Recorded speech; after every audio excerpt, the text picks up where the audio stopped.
Hashtag he gets us. Why does he get us? Why does he get me?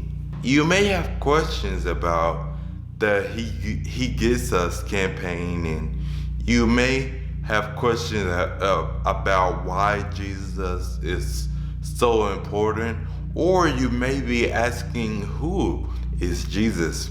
He understands everything that we're gonna go through and that we're gonna feel. When God sent his one and only son Jesus on the earth, that was him in the flesh. Jesus paid the price and he died for our sins. That was the atonement to gather us back in good standing with God. Jesus had fears. He was tempted. He was scared, right? Just like us.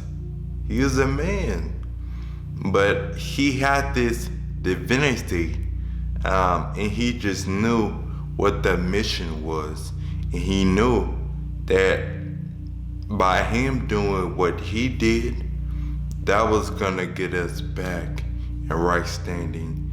Jesus said, "You are gonna face many trials and tribulations, but take heart. He has overcome the world." He already set the foundation.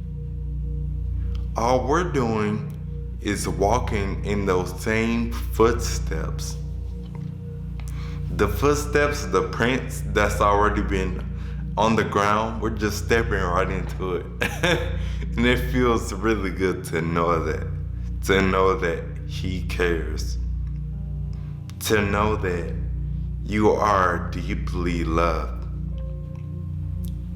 You know, the Bible talks about that it's important for us to treat people the way that we want to be treated.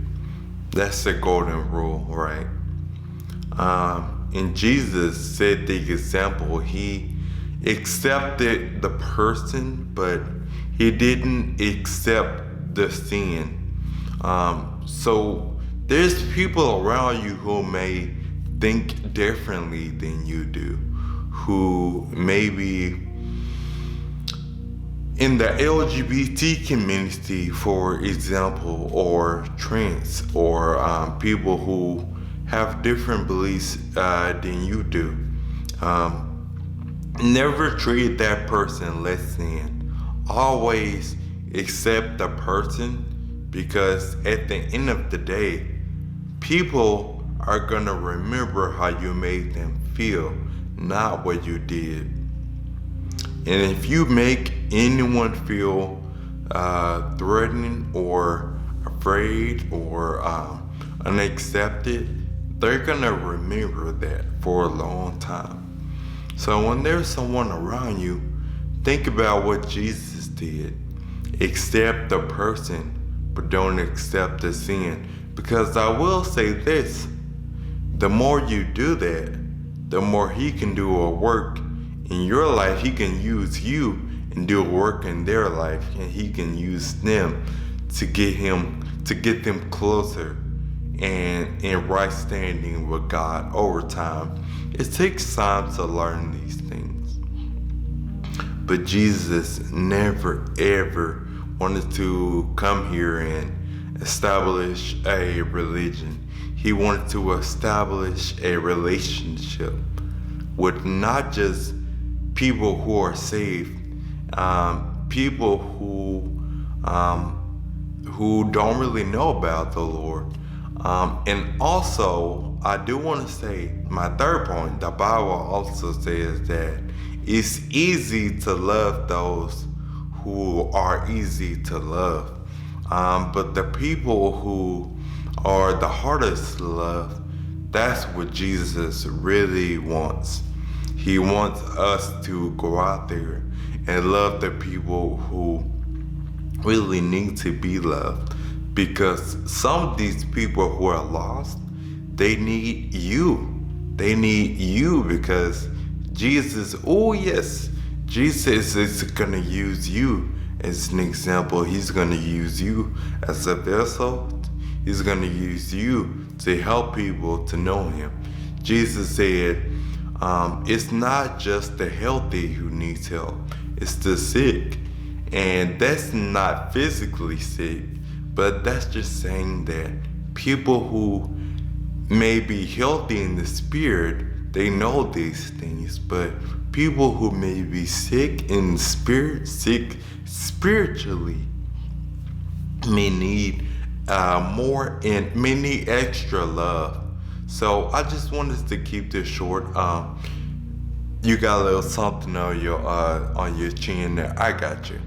Yeah, you got it. Cool.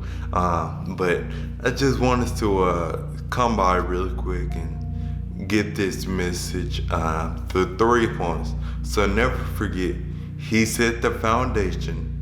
Okay, trials and tribulations. He has overcome the world. No temptation will ever overtake you. God will provide a way so you can endure it. Jesus sat with sinners, and He didn't agree with their sin. He didn't accept their sin, but He accepted the person, because at the end of the day, they are people. And also, it's important to love others who are not so easy to love. Y'all have a blessed day and a great day and a great night. You are now in the mind of De Leon. Oh, also really important, when Paul was talking to the church in Galatia, he mentioned that it's important to not please people, to always do what the Lord puts on your heart to do, and be led by the Lord. Never live your life to please people, because in the end, you're gonna deeply regret it.